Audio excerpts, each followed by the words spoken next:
This is Erin O'Toole, leader of the Conservative Party of Canada. I'm pleased to welcome you to our telephone town hall. We're also live on Facebook and YouTube. Tonight we're talking with people across Ontario about Canada's recovery plan. Our plan to get Canada's economy back on track and get Canadians back to work. You'll have a chance to ask me any question about this election, any question about Canada's recovery plan. All you have to do is hit *3 on your phone now. If you're watching on Facebook or YouTube, just use the comments to ask your question. I'm really proud to represent my hometowns in Parliament. I grew up in Bowmanville and Port Perry, Ontario. I've lived in the Toronto suburbs most of my life, other than when I was in the military and at law school. I know Ontario is a great place to live, work, and to raise your family. And that's why Rebecca and I chose to raise our kids in the same suburbs of the GTA that I grew up in. But I know that families across Ontario are worried about the future. They're worried about skyrocketing housing prices and the cost of living crisis. They're worried that their kid may never be able to afford a home in their own community. It's about time we had a Prime Minister that understands this, someone that's from Ontario and personally knows and understands the challenges facing our communities. As Prime Minister, I will be your voice in Ottawa. Remember, if you have any questions for me, Erin O'Toole, hit *3 or use our comments on Facebook or YouTube. 4 weeks ago, Justin Trudeau once again broke a promise to Canadians. In this case, it was his promise not to call an election during the pandemic. He's asking Canadians to give him a majority, but rather than presenting any sort of vision for the country over these last few weeks, Mr. Trudeau has engaged in a campaign of scaremongering, misinformation, and division. His negative American-style politics really should have no place in Canada. Canadians deserve better. You deserve better. Right from the start of this campaign, Canada's Conservatives have shown why we deserve your trust. The sole focus of our plan, Canada's recovery plan, is getting our economy and the wellness of our communities back on track. It's our plan to secure jobs by recovering the 1 million jobs we lost during the pandemic and more. It's about accountability by introducing tough new anti-corruption laws to clean up the mess in Justin Trudeau's Ottawa. It's about mental health by implementing our Canada Mental Health Action Plan. It's about the country by building up our capacity to respond to future threats and pandemics, to be more prepared. And finally, it's about the economy by balancing the federal budget over the course of the next decade, because it's wrong to leave such debt to our kids and grandkids, and Mr. Trudeau's reckless spending is causing inflation and the cost of living crisis. Canada's Conservatives will secure the future of every community across Ontario and across Canada. Ontario is my home, and I want to work with you to continue to make Ontario a great place to work, raise your family, and retire. So as I said, hit *3 now if you have a question for me, Erin O'Toole, leader of Canada's Conservatives, or comment on Facebook or YouTube in the comment section if you have a question. I'm very fortunate that this telephone town hall will be moderated by my good friend and the Conservative candidate for Leeds, Grenville, Thousand Islands, and Rideau Lakes, the great Michael Barrett. Take it away, Michael.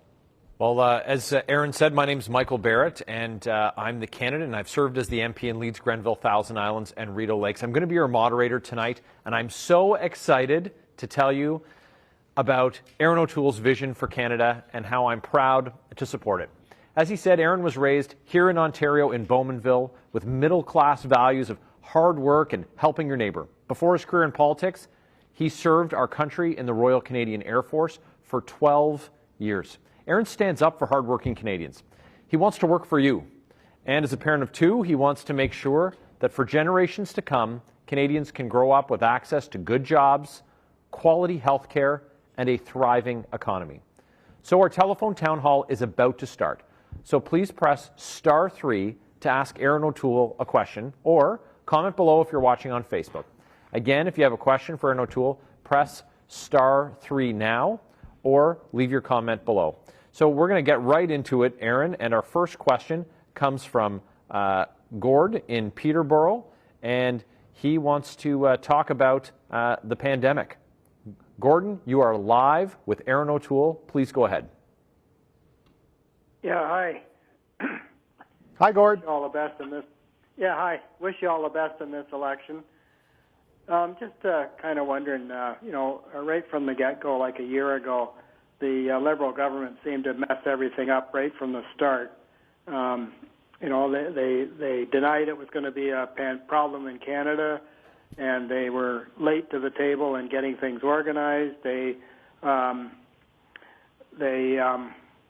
took their time in implementing stuff, and it took them a year to figure out that maybe they should catch people coming in at the airports and at the borders to see if they were tested.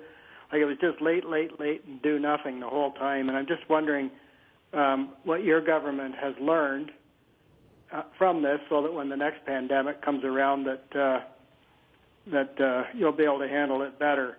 And the other question I have is I understand that a group of I'm not sure who, but they created a playbook to go by for when different disasters happen, whether it's hurricane or whatever, hurricane or floods and even pandemics, but it wasn't even opened.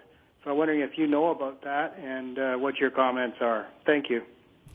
Well, what a great way to start, Gord. Thank you for the question. The pandemic. We're having an election in the fourth wave of the pandemic, something Mr. Trudeau said he'd never do.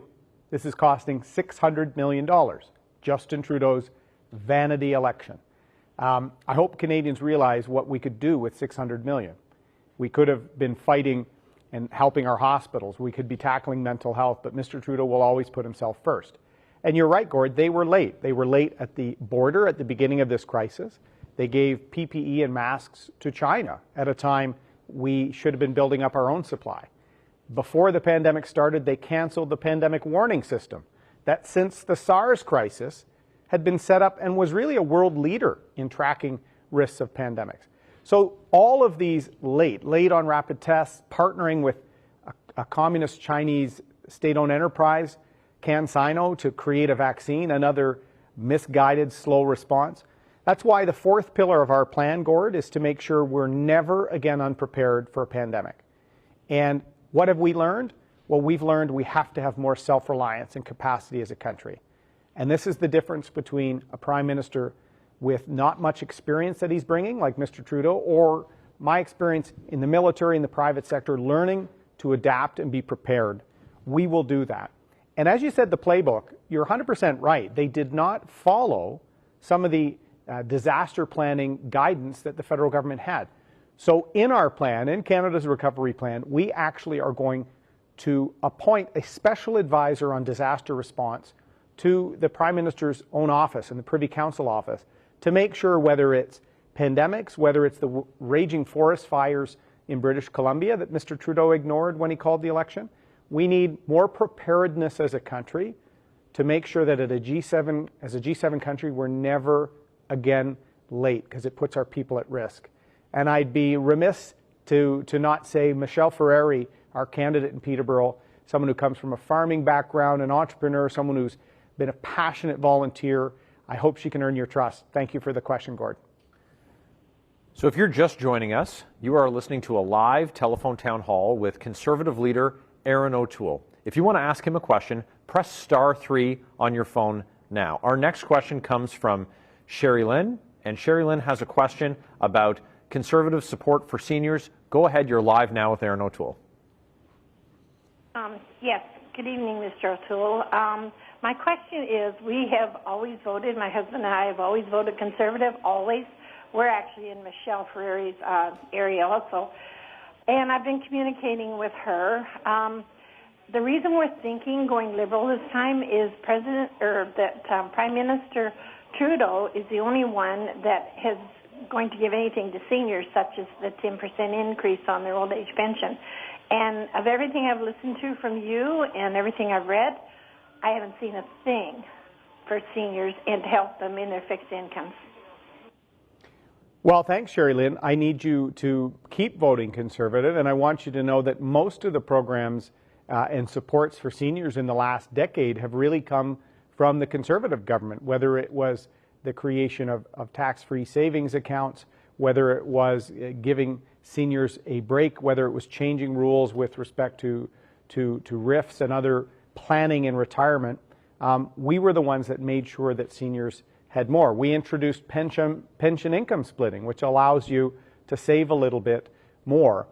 We're going to provide transitioning seniors a $1 an hour raise by doubling the Canada Workers Benefit. So many seniors will work a little less as they're approaching retirement. We're going to allow them to keep more of that money by doubling that benefit.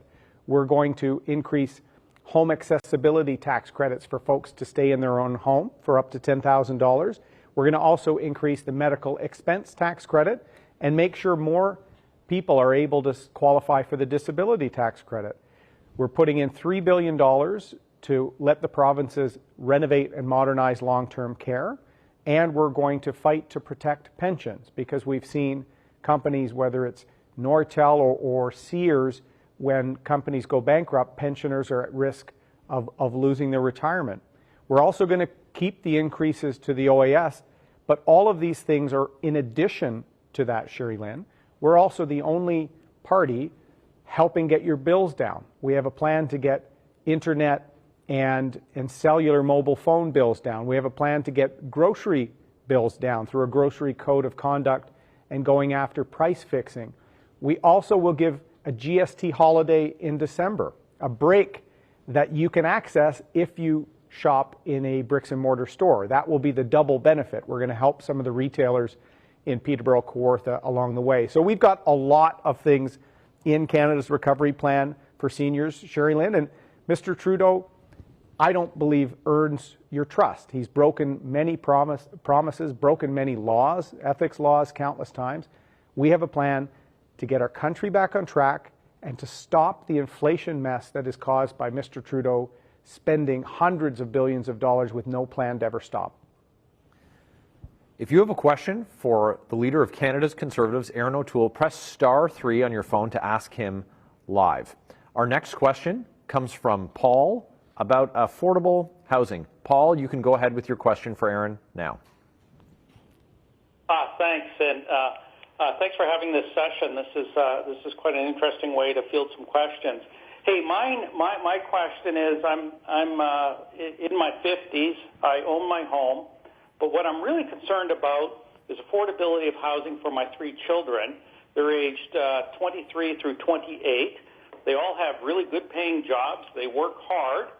And my wife and I are doing everything that we can do to, raise money and help them be able to afford their houses. I was wondering, what ideas do you have to help, young millennials be able to get into their first house? This is a great question, Paul, and your question reminds me of a question I had in one of these forums from a woman in Burlington who had the same concern. She has her house, but is worried that her kids cannot afford to buy a house, and we might have a whole generation, like your kids in their 20s, that are going to give up on home ownership. I will never give up on a generation of Canadians. The home ownership crisis has gotten worse every single one of Mr. Trudeau's 6 years. So we have a plan to tackle it. It's in here and it's comprehensive. First, we're going to ban foreign non-resident investors. This is driving up the cost, especially in the Lower Mainland of British Columbia and in Southern Ontario. People that are using our housing market just to store their money. We're going to ban that for 2 years. We're also going to provide up to 15% of federal-owned lands and buildings to help with supply. We're going to accelerate the building through tying transit and other infrastructure investments where the federal government spends. We want to make sure that the municipalities and the provinces increase approvals for building as part of us spending that money. We're going to incentivize more rental housing being constructed. And for first-time home buyers, we want to make sure that the programs offered by Ottawa don't exclude large parts of the country like Southern Ontario.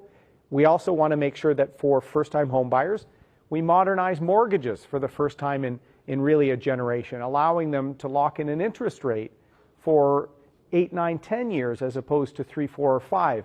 Times have changed, and we don't want to give up on that generation. And as you said, you're trying to help your kids as well. The federal government is one of the 3 levels of government that has a role to play here. We want to do our part. Mr. Trudeau has done nothing, and in fact, he voted against our measures to try and stop the foreign purchasing. We're going to move swiftly on this, Paul, because the housing crisis, the cost of living crisis, the affordability crisis is the top thing I hear, and we're the only ones with a plan to tackle it. If you have a question for Erin O'Toole, the leader of Canada's Conservatives, press *3 on your phone now. Before we take our next question, I'm just going to find out from you what you're thinking at this point in the election. If you're planning to vote Conservative, you can press 1 on your keypad now. If you're going to vote for one of the other parties, press 2. And if you're still undecided, press 3. And if you have a question for Erin O'Toole, press *3, and we're going to get to those calls. And our next call comes from Bob, and Bob is wondering about our position on the carbon tax. Bob, you can go ahead and ask your question live now.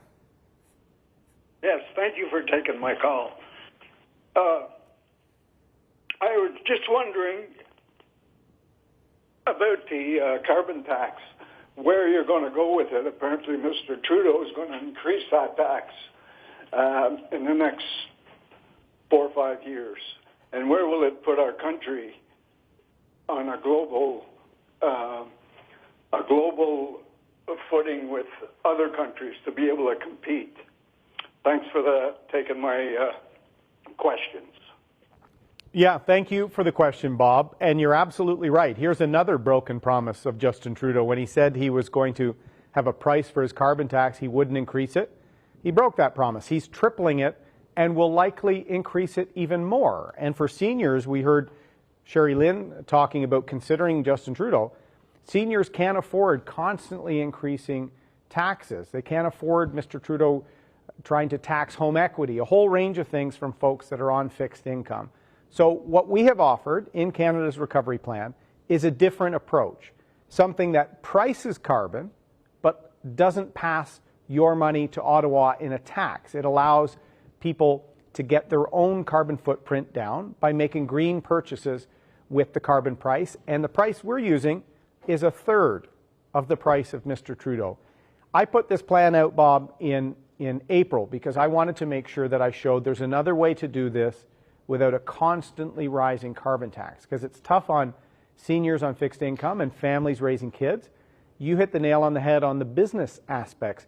It's hard for Ontario-based businesses to compete when their rivals in Ohio or Pennsylvania or Michigan don't have a rising, ever-increasing Liberal carbon tax. So we need to make sure that we get our emissions down to meet our targets, but we don't lose thousands of jobs and investment opportunities in the process. So we took the time to get the balance right here because the environment is very important, but we have to make sure we have a strong economy. We roar back after COVID, because unless Canada has a strong economy, we can't actually tackle climate change and the other issues facing our country in 2021.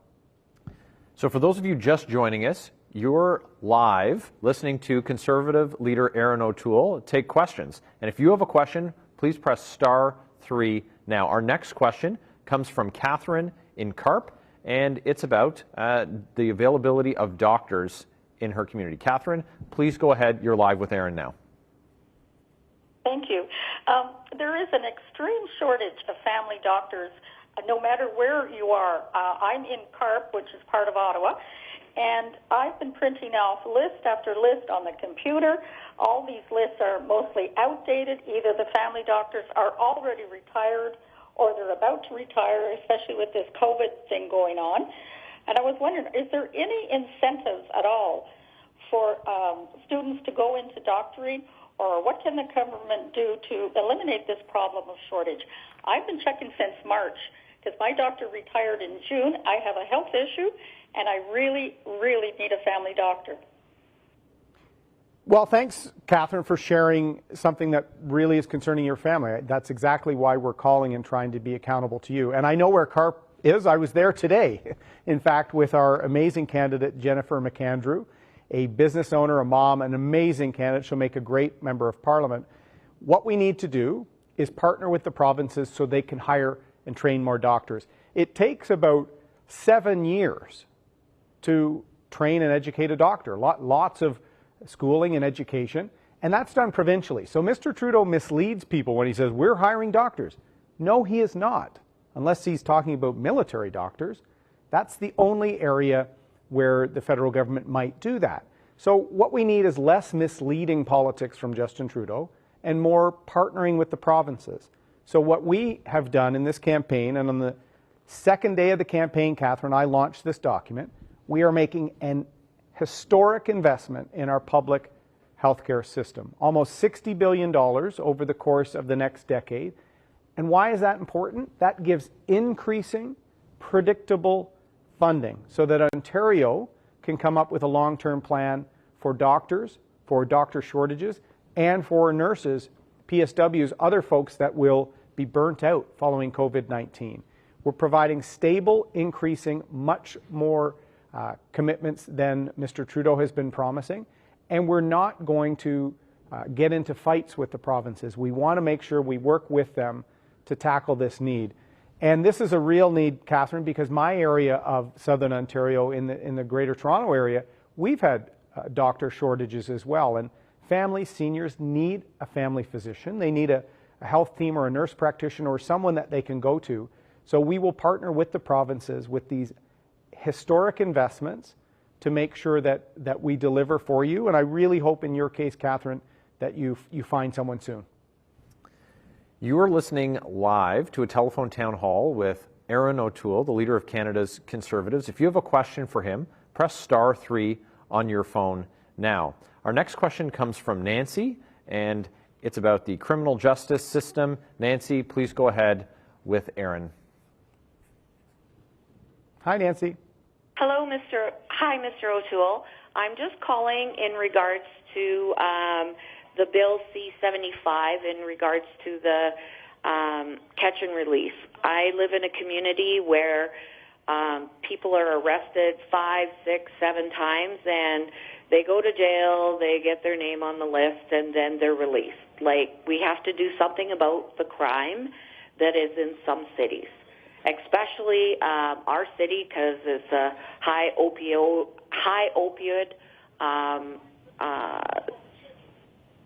city that these people really need help, and I think locking them up, they can't get at it.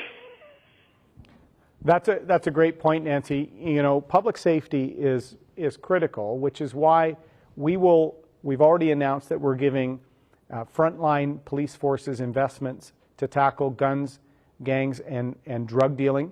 We're going to have 200 additional RCMP officers dedicated to that. We're going to work on border security to make sure that we stop some of the illegal flow of illegal firearms from the United States and drugs. The opioid epidemic is horrific to see the impact on families. It's heartbreaking. And some of the very dangerous forms of carfentanil and other things are something that we have to keep out of the country and work with border officials, particularly in BC, because a lot of it has come from mainland China. And when it comes to criminal justice, I have a very simple approach. For someone that has a mental health issue or an addiction issue or something of that nature that is not a violent offender, we need to get people treatment and help as much as possible. In those cases, it's not about prison. It's not about protecting the public from someone dangerous. It's about helping someone, particularly if they are struggling with an addiction. So we're going to make historic investments in addiction treatment, including specialized, specific, culturally sensitive training and support for Indigenous communities. On the other side, repeat violent offenders or people that prey on the vulnerable or are involved in human trafficking, we need to protect the public from those people. And that is where, particularly with repeat offenders, you will see a more serious approach to prison time, and in some cases, minimum penalties in the case of repeated offenses. Why Mr. Trudeau is completely out of step? He's actually lowering the criminal sentences for people that are using a firearm to commit violence or to threaten or intimidate someone, including repeat offenders. He's lowering the penalties. That's not how you promote safety or responsibility. So we're going to have a very, very straightforward approach. Show compassion and rehabilitation, where we can help people that aren't a violent threat to other people in our society. But if people are repeat violent offenders, we will be serious. This is not going to be a slap on the wrist and back on the street, as you're describing, Nancy, because it's unsafe for our communities, and people that have shown they can be violent or prey on other Canadians, we need to protect Canadians from them. So you're live on a telephone town hall with Conservative leader Erin O'Toole. You can press *3 to ask your question of Erin. And while we're talking about the justice system, Erin, I had the pleasure of serving in your shadow cabinet as your ethics critic. And I was, of course, honored to take the job. And my goodness, though, I don't think in our first discussion we anticipated just how busy we'd be in addressing the ethical, the serial ethical law breaking of Mr. Trudeau and members of his team. And so, what can we do as a government to really address this issue of accountability in Ottawa? Great question, Michael. And you were one of the busiest shadow ministers. Because this is a government led by Mr. Trudeau, completely devoid of an ethical compass. And I often say leadership is about example. So can you imagine when the Prime Minister is constantly under personal ethical investigation, constantly misleading people as well? We saw that this week when Jody Wilson-Raybould's book had an excerpt saying he was pressuring her to lie. That is horrendous. That is a sign that there is a problem at the top of the Trudeau government, and it's Justin Trudeau. We have a Prime Minister that's been investigated for his personal decisions 3 times. That sets a tone. So we saw the We Charity scandal and his finance minister resign. So we have to constantly make sure that we are getting to the root of this entitlement and corruption problem, which is why the second pillar of Canada's recovery plan is an anti-corruption law. We're going to have more transparency. So groups like the We Charity, other organizations like Facebook and others that have sometimes lobbied the government and they don't even register their meeting, that will be required. And SNC-Lavalin, for example, will not be able to lobby to get out of a criminal penalty or a sanction. And we're going to have tough penalties assigned to breaches of the law. So Mr. Trudeau has been found guilty of the Ethics Act several times, but has never had any consequences of any note. We're going to have tough and serious penalties and fines, particularly if you're a repeat offender. And the cycle of cover-ups that we're seeing in this government, whether it's sexual misconduct in the military, whether it is the questions we've had about scientists with ties to the Chinese military getting access to our top virus lab in Winnipeg. Mr. Trudeau is always covering things up, always refusing to answer the question, and always blaming others. You know, Ms. Wilson-Raybould and other MPs just experience things differently, is what he says. No, Mr. Trudeau, you're often not truthful, and I think Canadians deserve better. Yeah, absolutely. And you touched on the issue of the Winnipeg lab. And, you know, we saw last summer with Justin Trudeau that tough questions were asked about the We Charity scandal. We had an incredible team of Conservatives who were really pressing on this issue. And when the questions got tough, Justin Trudeau shut down Parliament, prorogued it, really putting the business of the nation on hold for his own benefit during a pandemic. So here we are again.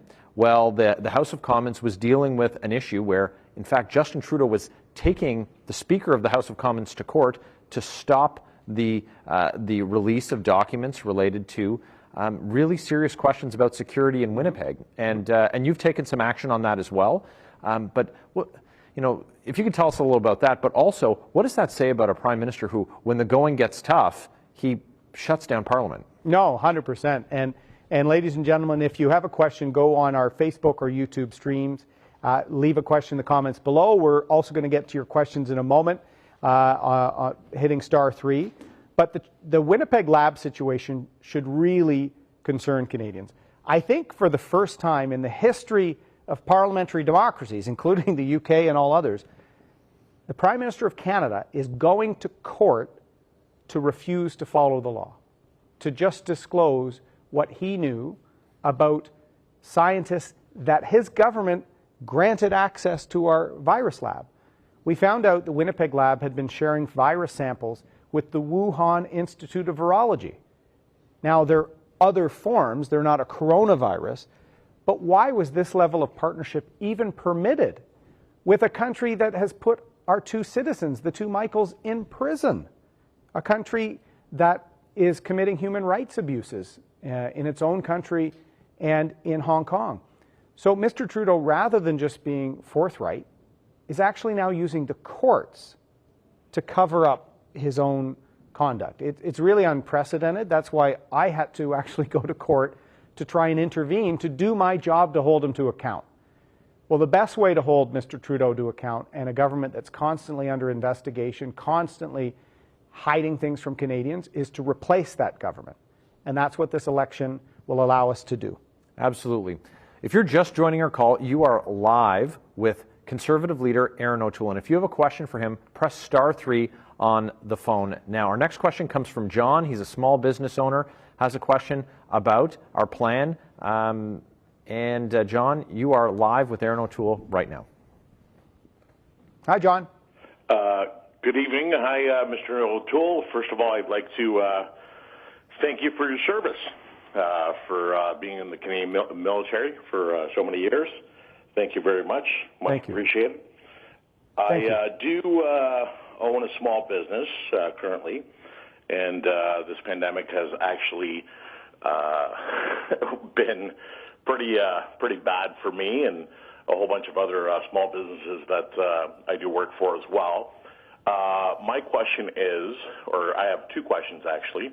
One question is, what's your plan for small business in general, large corporation?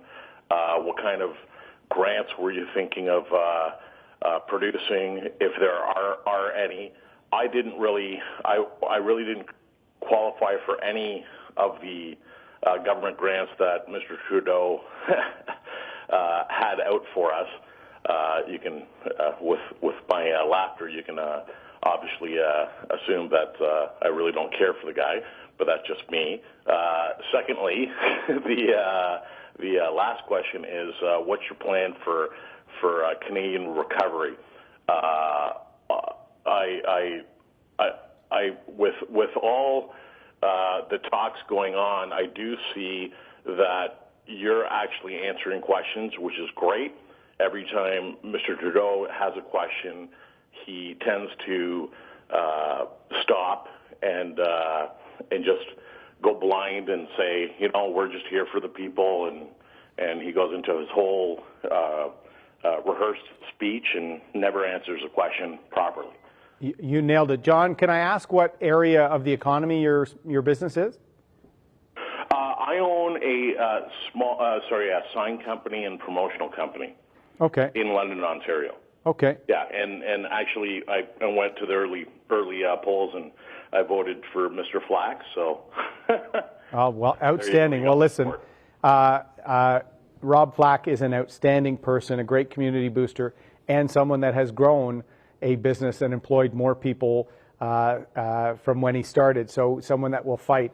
So let me say a few things, John.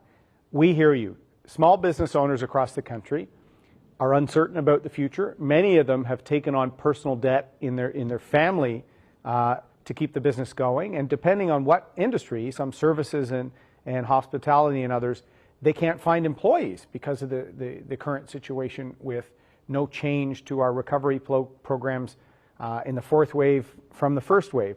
So we have several things we're going to do, and I invite you, it's on page 21 of Canada's Recovery Plan. That's our plan for the recovery, Canada's Recovery Plan. And we have the Main Street Business Loan that will have a granting portion that we want more Canadian businesses to qualify for. And this will be up to $200,000 maximum. And because we found the CEBA, the business account, as you said, there's many people like you, John, that didn't qualify for it. And it wasn't enough in some cases for highly affected sectors. We're going to have a tax credit so that other Canadians can rebuild and invest in businesses that are rebuilding. We're going to have an investment accelerator. So if you're modernizing, purchasing equipment, becoming more productive, we're going to let you accelerate the depreciation of that. And we're going to try and make sure that we help highly affected sectors that are really going to be struggling longer, like tourism, travel, hospitality. So we have a number of programs focused exclusively on helping you, because 2/3 of Canadians either own, co-own, or work for a small or medium-sized business. 2/3. So if we see a lot of them not survive, we will see prolonged unemployment challenges. So under Mr. Trudeau, Canada's spent more per capita than the G7, but has one of the highest unemployment rates. And we were already losing jobs and investment, running huge deficits, $100 billion worth of debt pretty much before COVID started. So we were already sliding down and in trouble in terms of our prosperity. So we want to boost that, and Canada's recovery plan is that. And so, John, please tell other small businesses help is on the way. It's by voting Conservative. For those of you who are just joining us, you're listening to a live telephone town hall with Erin O'Toole, the leader of Canada's Conservatives. If you have a question for Erin, press *3 on the phone now. Our next question comes from Ella in Sault Ste. Marie, and it's about her question's about the opioid crisis. Ella in the Sioux, you are live with Erin O'Toole. Good evening, Mr. O'Toole. Hi, Ella. How are you tonight? I'm doing very well, and I'm hoping to get up to the Sioux to see Sonny Spina, a good friend and an outstanding person that I hope will be the MP on September 20th. He absolutely is. He absolutely is. He's a kind man and very honest. Yes. I'm asking tonight a couple of things. We talk about the opioid crisis, but nothing seems to be happening. I'm a senior. I've recently been widowed, and I have fear of living on my own in my home. Constantly my car is being broke into, my shed's being broke into, and it's just accumulating. If I go for a coffee, there's really sad people there begging for money. And I want to know, when are we going to be able to expect some treatment centers, some counseling, and perhaps in the end some housing for these people? Well, thank you, Ella, for the question. And the opioid crisis is heartbreaking. And I remember about 8 months ago, I showed my kids a cover of a newspaper that had photos of people that had died in the previous year from opioid overdose. Most were very young. And in some cases, some of them were the first time they ever tried the drug, the fentanyl, the carfentanil. And it's heartbreaking to see futures and lives snuffed out. So we have to do something. There's obviously, as I said, keeping some of the dangerous supply and other things out of Canada, but this addiction we have to treat as a health issue. So in Westminster, BC, and BC has been kind of the epicenter of the crisis, I announced a $325 million investment to have 1,000 treatment beds that will allow us to start helping people on a route to treatment. We're also going to make an historic $1 billion investment over 5 years for Indigenous-related treatment and mental health programming, because there's some unique issues that are part of the legacy of residential schools that we have to tackle. We also, with this investment, will have 50 community centers for treatment and connecting people with help. So there's a very good chance that Sault Ste. Marie might be one of those where we can plug in the people with treatment and support to help them. We've got to help people. This is a health crisis. And then, as I said, keep the supply and the dealers and the people that prey on people with addiction, focus our criminal justice measures at those people, not somebody with an addiction. And we've had great feedback on this major initiative where we will partner with other levels of government and nonprofits to provide help and treatment. I also, Ella, I'm sorry to hear you're recently widowed, and we want to give more options for you. So we have measures to help seniors in terms of accessibility stay in their home. We also have a measure that will help families that decide to take in an aging parent. We want to give as many options as possible, including working with the provinces to improve long-term care so that people can stay in their home, stay with family, and make options for a safe retirement. And I want to thank you, Ella, for sharing your personal story with us tonight. For those of you who are just joining us, you are live listening to Conservative leader Erin O'Toole take your questions. If you want Erin to answer your question, press *3 on the phone. Now, before we take the next caller, if you haven't already completed our survey, you can do that. If you're going to be voting Conservative in this election, or if you've already voted Conservative in this election during advance polls, you can press 1 on your handset now. If you're voting for one of the other parties, press 2. And if you still haven't made up your mind, press 3. Our next call comes from Andrew in Kitchener. And Andrew has a question about battling climate change. Andrew, please go ahead now. Hi, Mr. O'Toole. I'm a new voter. I'm 18 years old, and one of the problems I see, I guess, major global crisis is, climate change. And I'm just kind of wondering what kind of ideas you have, maybe, because obviously climate change is a problem that involves all of us, not just Canada. So I'm just kind of thinking, what ideas do you have for working with our allies in battling climate change? Thanks, Andrew, and I love the way you talk about it. We do have to battle climate change, and Canada has to play our role. And I think we need a plan to meet our Paris commitments, our reduction targets to get greenhouse gas emissions down. And in April, I launched a plan to do that. In fact, before an election, Mr. Trudeau said a few words about his climate change plan back in 2014, 2015. I launched the most comprehensive and detailed plan that has a price on carbon, that also has an approach on electric vehicles, on technology, including carbon capture and sequestration, hydrogen. It's a very comprehensive policy that we worked with experts to try and make sure we meet our commitments alongside our allies, and we also make sure our economy does well. And I would invite you, Andrew, to check it out. You can go on the conservative.ca and check out Canada's recovery plan. And I've been honest, and I think it's important for leaders to be honest. This is an area where we didn't meet the expectations of Canadians in the last 2 elections, so we're working hard to make sure we do. Particularly young voters, they want to see a Conservative Party rising to meet the challenges of 2021, and that's why we put it out in April, to be very straightforward that, to me, climate change is important. I worked on environmental issues as a volunteer and as a lawyer in the private sector before I became a politician.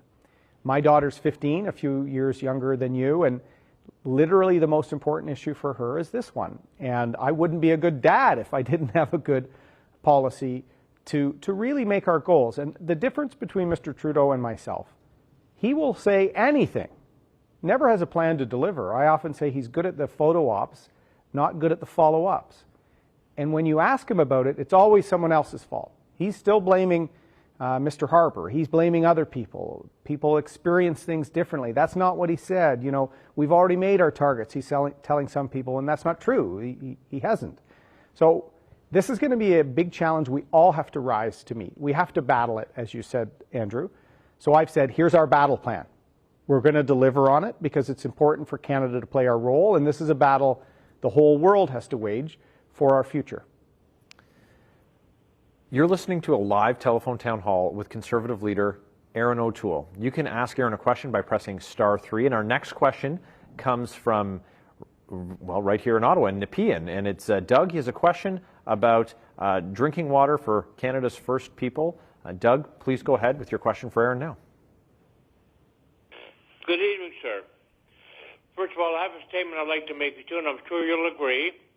I think, in my personal opinion, that Trudeau is an absolute disgrace to this country and to himself.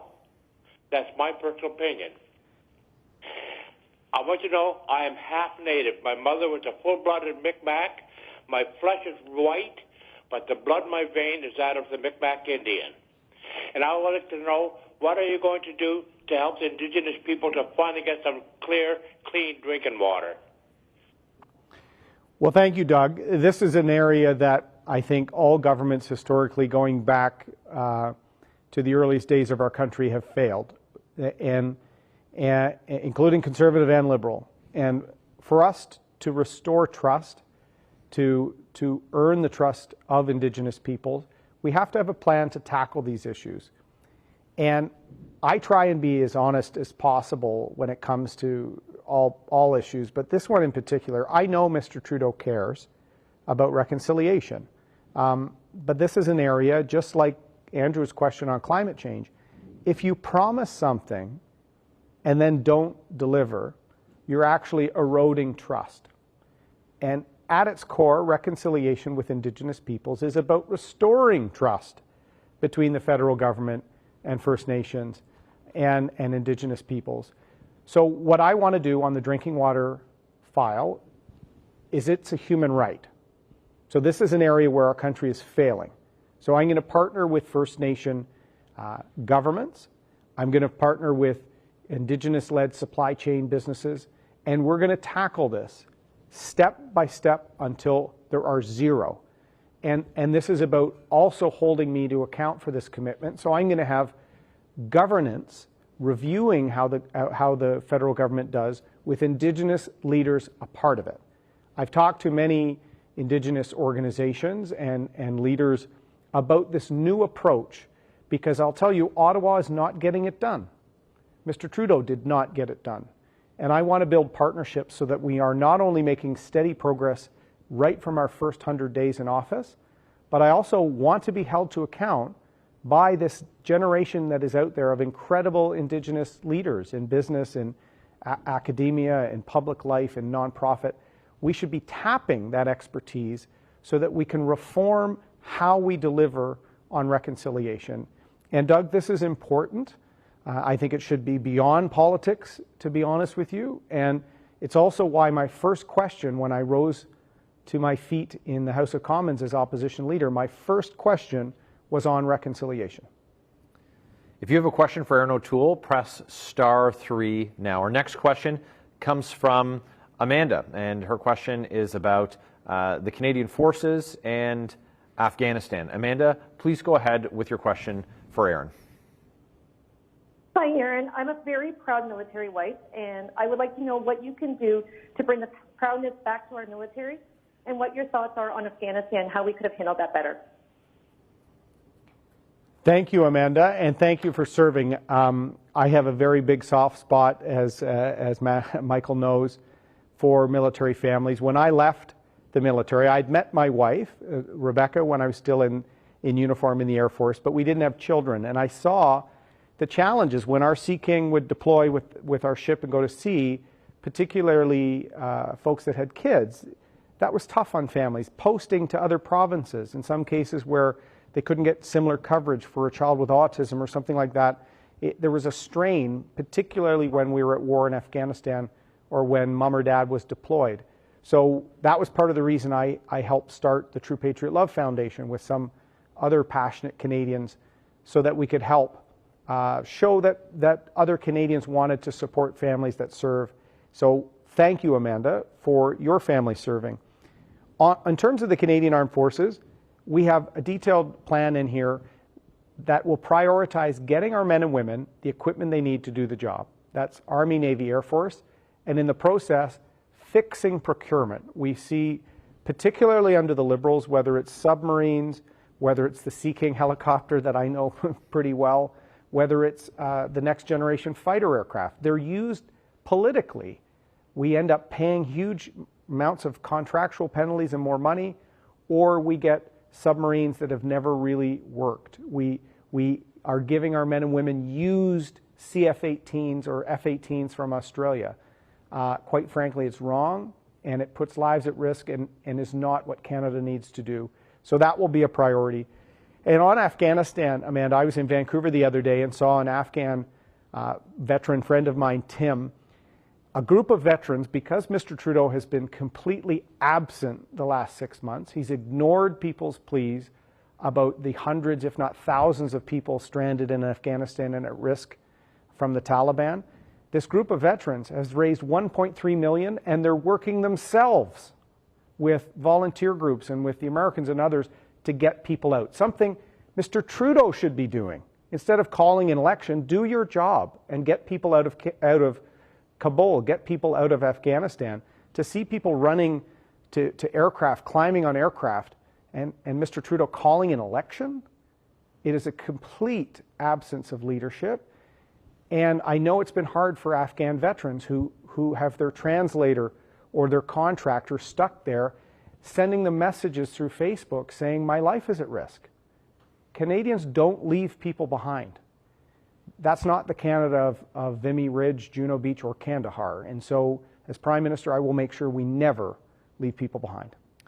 So I'm going to touch on that quickly. You know, Erin, you've mentioned, of course, that you served in our Air Force, and you know that I served in the Army. And like you were talking to one of your veteran friends on the weekend, I hear from mine often, and they want to know what we do differently. They're interested and, of course, excited that we have in a Conservative leader a former Minister of Veterans Affairs who did good things for our vets. But what's a Conservative government going to do to support our veterans? And so this is a question that I get really often, and I'd be remiss in my duty to my brothers and sisters in uniform if I didn't give you a chance to talk about our plan.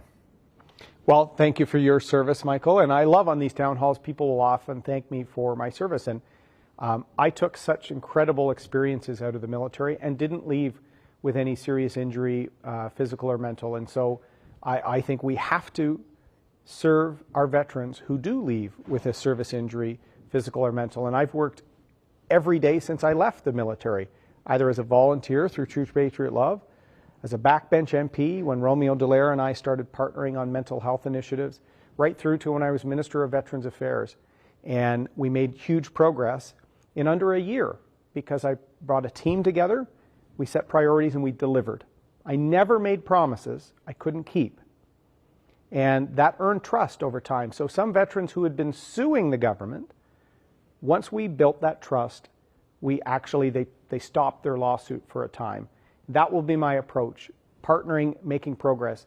And right now, there's a huge backlog, again, something I had worked hard to get down, for benefit and claim review, particularly for mental health. We also need to have far more service options for people with mental injuries from service. If you have a physical injury, the treatment is usually well known. If it's a mental injury from service, sometimes you'll have to try 2 or 3 things before something works. And when I was minister, we pushed out service dogs. We had equine therapy. We tried to support more peer-based therapy.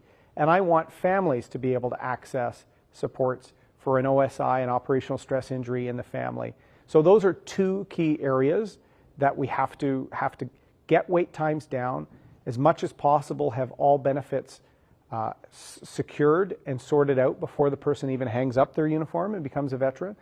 And we have to continue to expand mental health treatment. The third pillar of our Canada Recovery Plan is mental health. From my veteran work, Michael, I've seen if you can reduce the stigma and start treating mental health issues just as a regular health issue, you can sometimes avoid addiction issues. You can avoid family breakups. You can avoid loss of work if you get the people help early. So there's going to be some lingering challenges our country faces after COVID on a mental health front. That's why our National Mental Health Action Plan is going to try and show federal leadership to tackle that. If you're just joining our call, you're listening to Conservative leader Erin O'Toole answer your questions live. If you have a question for Erin, press *3 now. And if you want to let us know how you're going to be voting in this election, you can indicate on your keypad. Press 1 if you're voting Conservative, press 2 if you're voting for one of the other parties, or press 3 if you're still undecided. Our next question, Erin, comes from Brandy, who has a question about our plan to get people back to work. Brandy, please go ahead. You're live now. Hi, Mr. O'Toole. I'm glad to stay on the line.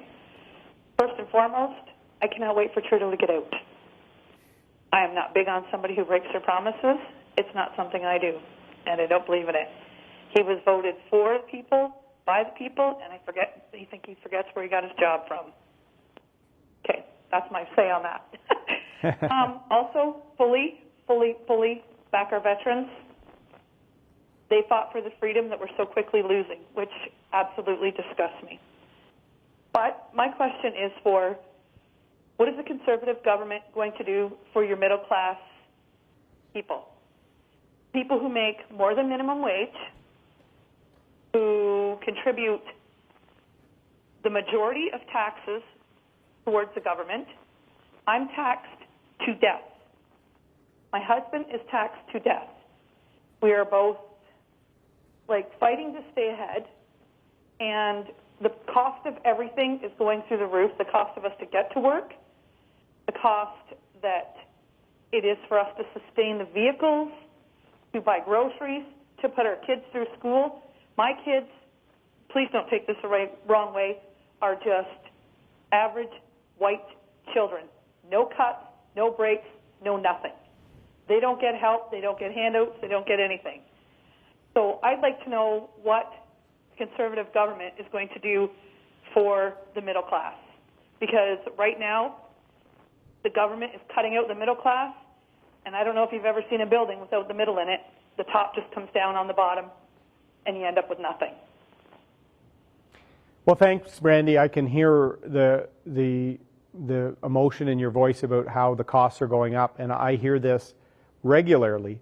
It's probably the top issue I've heard every day of this campaign, whether we're talking to my candidates doing these telephone town halls or when I'm chatting with people directly.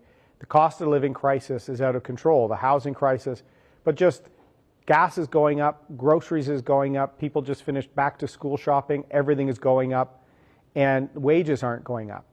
So we're doing a few things to tackle this cost of living crisis, Brandy. The biggest one, a major initiative, has the equivalent of giving working Canadians a $1 per hour raise. We're doubling the Canada Worker Benefit. That's going to give many families thousands more each year to try and keep up. And we're going to give this throughout the year so that they can count on it. We're also going to try and really focus efforts on businesses that are rebuilding and encourage them to hire people that have been unemployed. We're calling it the jobs boost, because we need to get everyone working again so that we can tackle the shrinking economy. Under Mr. Trudeau, our economy is shrinking. Our debt is at record levels, and he's raising taxes, and inflation is causing prices to skyrocket. People are being squeezed, and I can hear it in your voice. So we want to give a bit of relief. We have some plans to get some of your bills down on internet and mobile phone, to try and get some downward pressure on grocery bills. We're going to have a GST holiday in December, allow people that little extra room for a few presents under the tree, and help bricks and mortar retailers at the same time. We have a Dine and Discover program to help people with a little bit of eating out, keep a little money in your pocket, but also help the hard-hit hospitality sector. In fact, I've seen some liberal people on social media mocking these programs. Anytime we can give Canadians a break, we're going to do it. Mr. Trudeau wants to tax you more and more and more.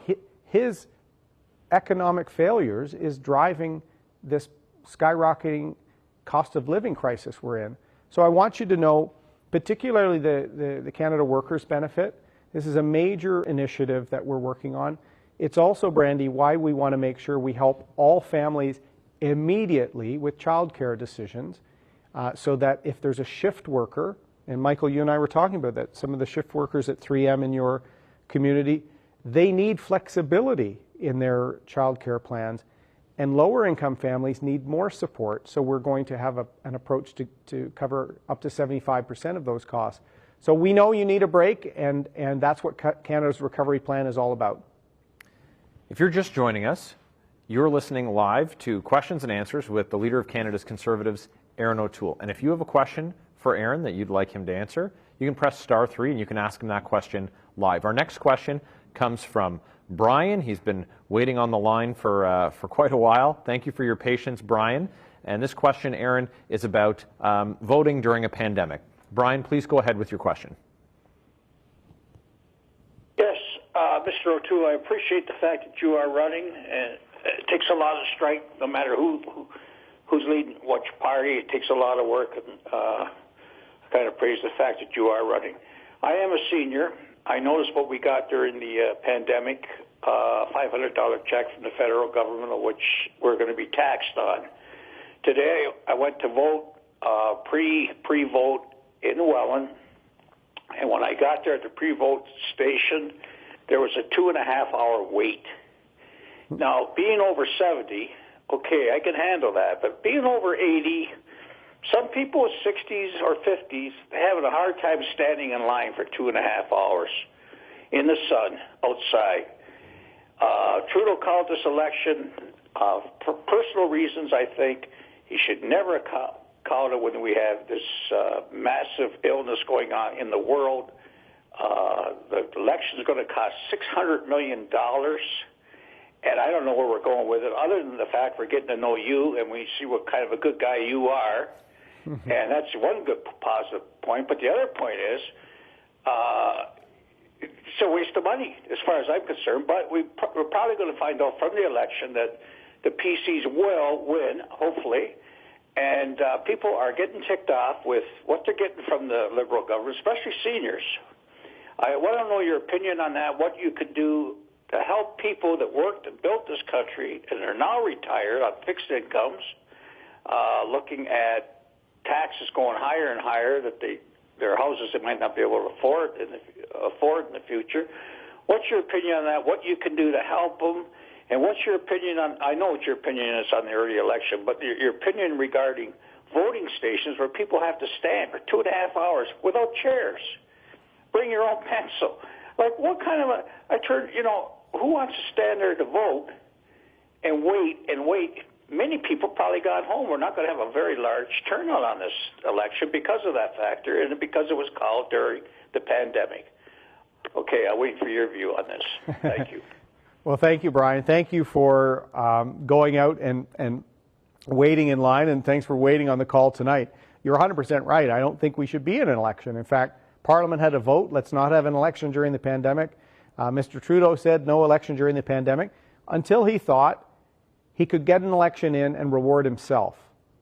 That's wrong, as you said. Think of what we could do with the $600 million. There's several more years left in this Parliament, and he basically had a working Parliament because the NDP said they were never going to vote against. So he did this only for himself, and I hope people see that we're tired of Mr. Trudeau always putting his own friends and his own self-interest ahead of the interests of the country. And Graham Speck is a great candidate in Welland, in our area there, so I hope he gets your support.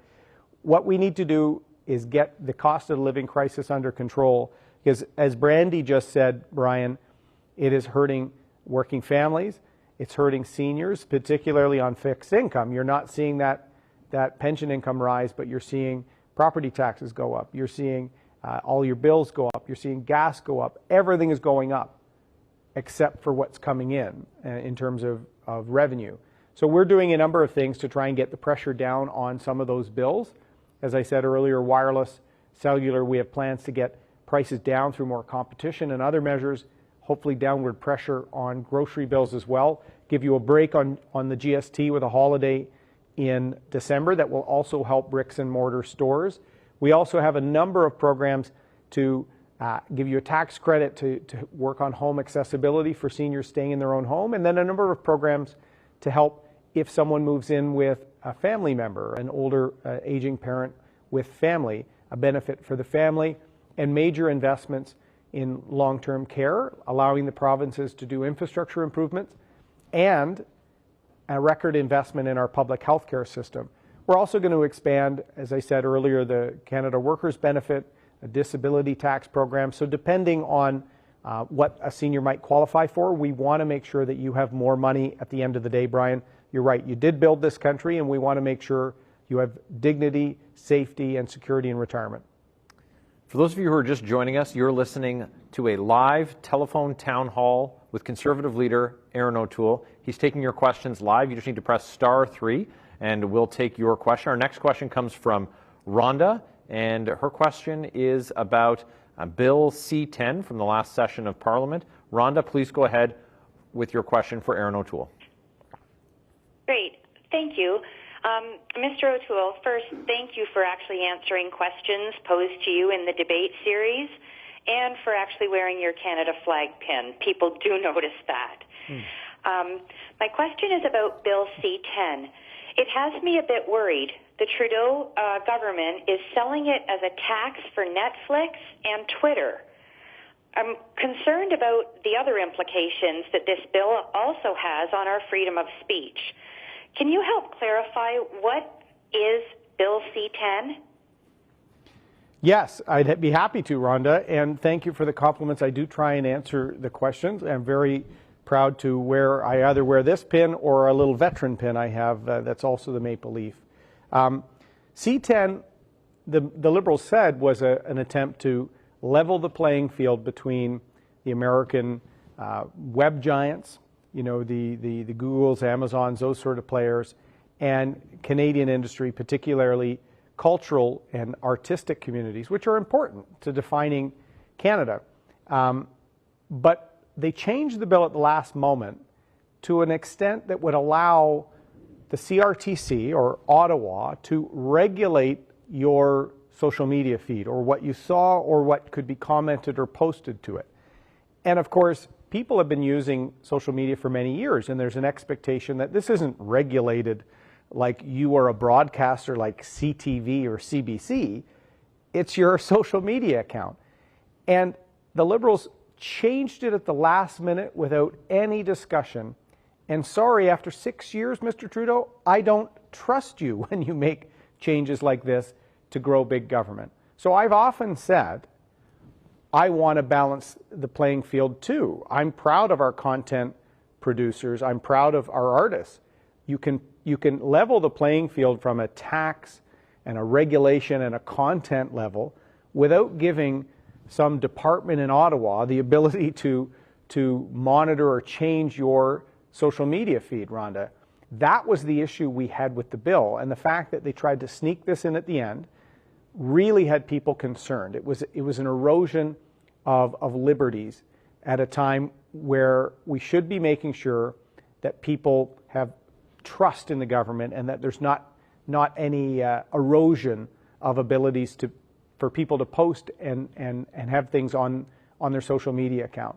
So what we've said is we will fix this. We will level the playing field without this big government approach of regulating.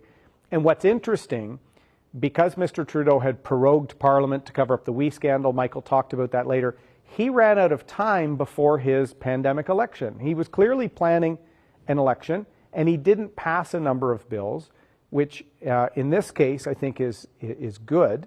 The Senate started having major concerns, even Liberal senators, and several former directors of the CRTC actually expressed the same concerns we did.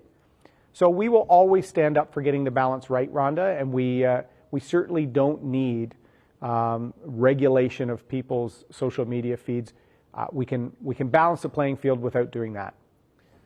For those of you just joining us, you can press *3 if you want to ask your question live to the Leader of Canada's Conservatives, Erin O'Toole. And our next question comes from Tom in North Bay, and Tom has a question about home equity. Tom, please go ahead with your question.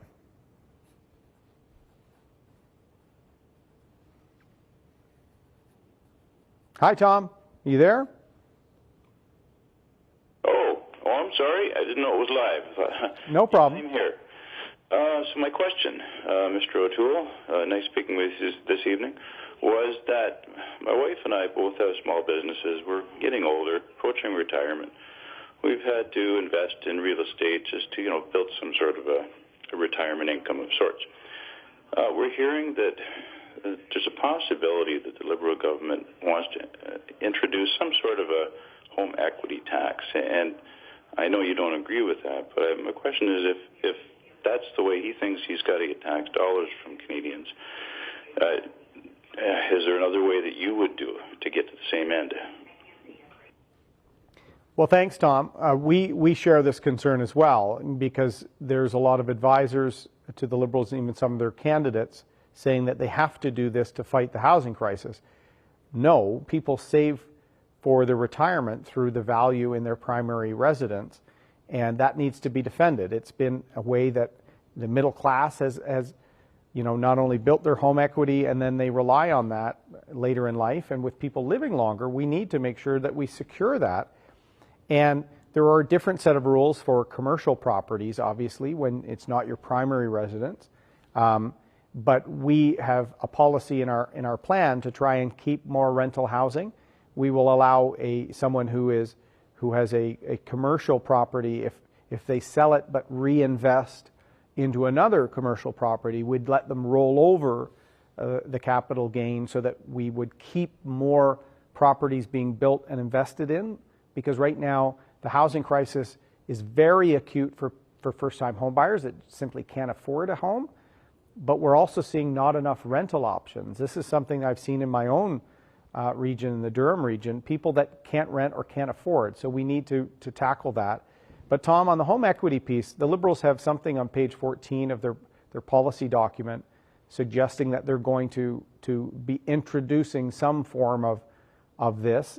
And if they're just reiterating what exists for commercial buildings, why don't they just come out and say that? What we are concerned about is some of their advisors are saying they need to do this to get their out-of-control spending under control, and we will fight tooth and nail to allow people to maintain the equity in their own home. It's something that people need for retirement. We also, as I said throughout the call tonight, Tom, and I appreciate your patience, we want to give you as much of a break as possible because we know the cost of living is going up. We know bills are going up, so we have a number of policies to get those pressures down and to give you a break. If you'd like to share with us how you're going to be voting in the election, you can press 1 on your keypad now if you're going to be voting Conservative, press 2 if you're voting for one of the other parties, or press 3 if you're undecided. And if you have a question for Erin O'Toole, you can press *3 and ask him your question live. Our next question is about health care, and it comes from Deanna. Deanna, please go ahead with your question for Erin O'Toole now. Hi, Mr. O'Toole. Nice of you doing this. You've answered a lot of questions that I had before. My question is on health care. My husband's been waiting for surgery for over 2 years now, so we called the surgeon just to get an update on when he will have surgery. And on their voicemail, it said, if you have this, this, and this, we'll call you back in 4 months. If you have this and this and this wrong, we'll call you back in 16 months. Now, I've seen the advertisements months ago about how the Conservatives are going to cut health care. And I've also heard that the Conservatives are going to cut health care when the pandemic is over. What is your answer to this? Thank you, Deanna. My answer is don't listen to Liberal misinformation. In fact, it's been very disappointing that Mr. Trudeau each week tries to mislead people. They've even been flagged on the internet, on social media, for misleading people. We're used to seeing that in the United States. We're not used to seeing that here. Why does it frustrate me, Deanna, is this document, Canada's Recovery Plan. You can't see it because you're on the telephone town hall, but if you're on Facebook, you can. I'll give you a thud here. That's our document. It was launched on the first full day of the campaign. It announces our record almost $60 billion investment in our public universal healthcare system. We've relied on it in the pandemic, and as you pointed out, the surgical backlogs, the waiting list means we need long-term increasing investments. So we are going to do that. Stable, predictable funding for the provinces without dictating what they have to do with it, because in some provinces, and we talked about earlier, we had one lady that called in not being able to find a family doctor. We have surgical backlogs. It must be frustrating for your husband to know that they're going to wait months and months and months. We need to get these backlogs and give the support on our front lines.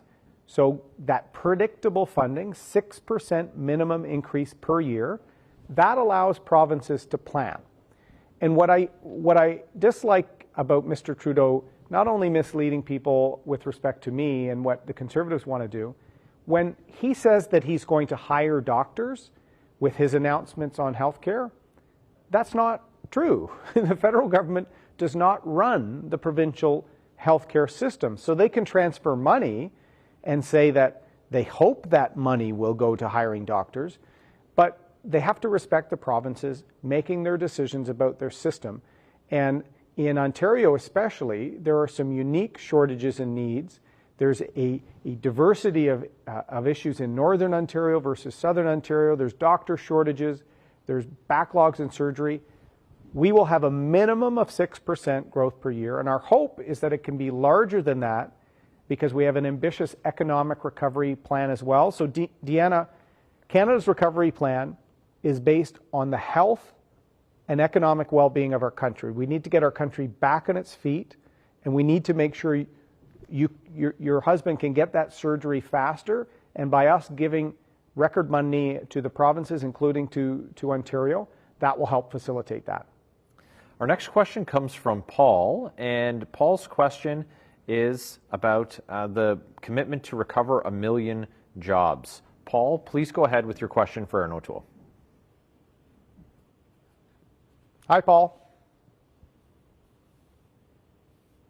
No, that's me. I'm not sure if it was me he was talking about, but I was wondering about all those jobs, 1 million jobs. You're going to get them back. How are you going to get them back, and what's it going to cost us in order to do that? Well, that's a great question. What we've said is we want to recover the 1 million jobs lost in the pandemic and more. Some have come back. Some have come back only part-time. And right now we have a very, very challenging situation that Mr. Trudeau has created, which is record debt, high unemployment in some areas, and labor shortages in other areas. Why is that? Because he has not changed the COVID response programs between the first wave of the pandemic, when we weren't sure what was hitting our country. We weren't sure if all business sectors would collapse or what would happen. He didn't change. We're in the fourth wave now, and some businesses that had record profits were getting taxpayer dollars. Some people, including 15-year-old dependents of their parents, were being paid not to work. They don't have any dependents. They're living with their parents. Why did we spend hundreds of millions of dollars paying taxpayer money to them? So Mr. Trudeau, one of his biggest failures in the pandemic was adapting. And that's something I've learned in the military and in business. You have to adapt. You have to use your resources smart. So what we're going to do, Paul, is help the highly impacted sectors, hospitality, travel tourism, some of the services business. In Southern Ontario, some of the closures that some services businesses, nail salons, barbers, hairdressers, are some of the largest periods of closures in North America. There's small business owners, and we heard from John tonight about small businesses in crisis. So we're going to give them the support to make sure they survive. Because if we see a range of failures, we're going to see chronic unemployment. We are also going to have some strategic programs to boost development of intellectual property in Canada. We want to see innovation. We want to see more companies stay here. So our economic plan on the 1 million jobs is very ambitious, but it's about getting our country back on its feet. Why is that so important, Paul? The fifth pillar of our plan, getting back to balance of our budget in the course of the next decade, we need this country working.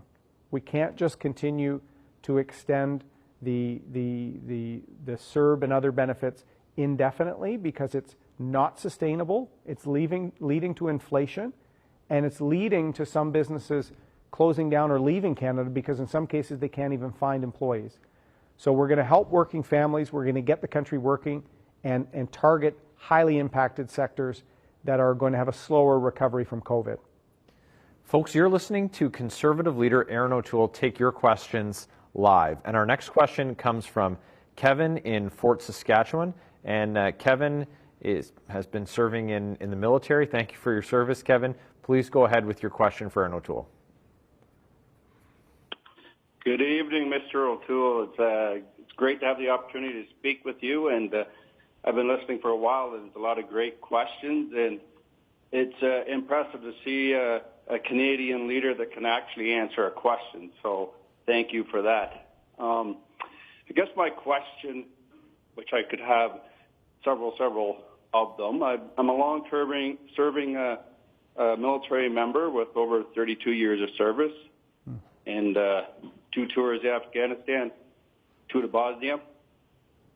And my original question was already been answered by you, so I quickly had to switch up. But anyways, as a soldier, what's important to me is standing up for the freedoms that we have as Canadians, and I know you can understand that.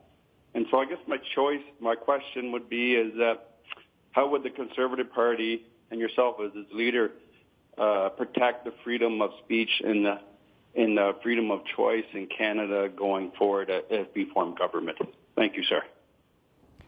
Well, first off, thank you, Kevin.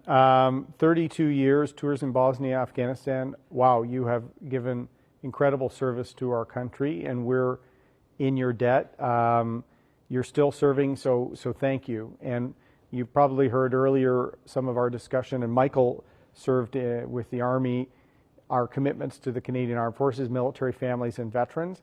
I would be the first military veteran to become Prime Minister since Lester Pearson, and it's something that is important to who I am, that service. It let me serve alongside some incredible people. It let me see the country, and it let me know how to plan and form teams, and our mission now is to get the country back on track.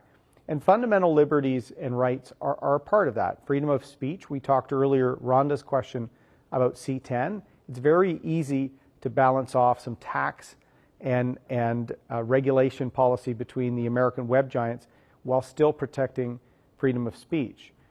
We can have difficult debates in Canada, but do it respectfully. When it comes to choice, I'm pro-choice. I'm an ally to the LGBTQ community. And Kevin, my service in uniform actually formulated my views on many of these issues because I served alongside people from every creed, color, faith, orientation, who were putting their country first, like you are.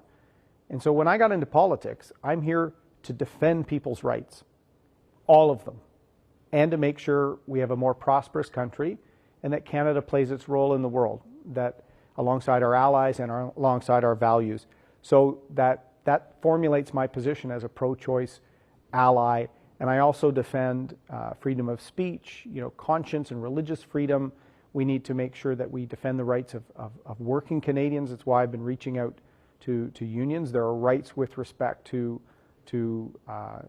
collective action, and I want to respect that as building a better country for all Canadians. So it's why we launched our platform on the first full day of the campaign.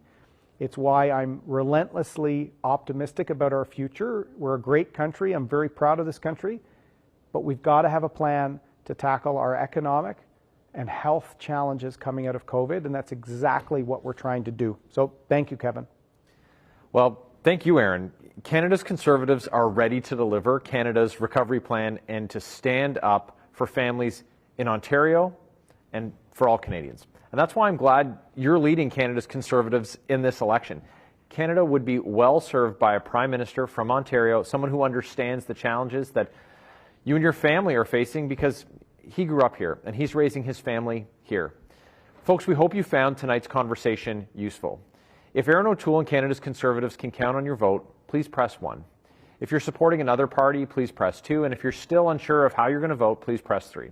And if you didn't have a chance to ask your question, please stay on the line. Leave a message for our staff.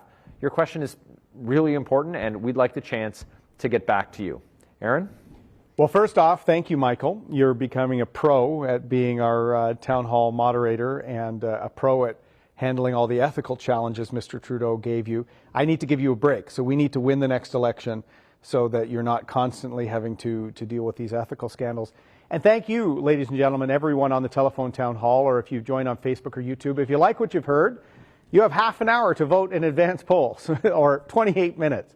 So go out there. Brian told us about the lineups in Welland. Maybe the lineups are a little lower now. But too many Canadians in Ontario and across the country really have been left behind and constantly disappointed by Justin Trudeau. And the NDP doesn't have any solutions for the future. It's time to get Ontario's economy back on track. It's time to get the country working and to unite this country again. Together, with our recovery plan, we can lower prices for families and seniors. We can tackle the housing crisis. We can build better internet connectivity, broadband. We can cut wait times and find doctors for some of the folks that are looking by partnering with the provinces. And we can work hard and ethically to secure the future for all Canadians. So please check out our website.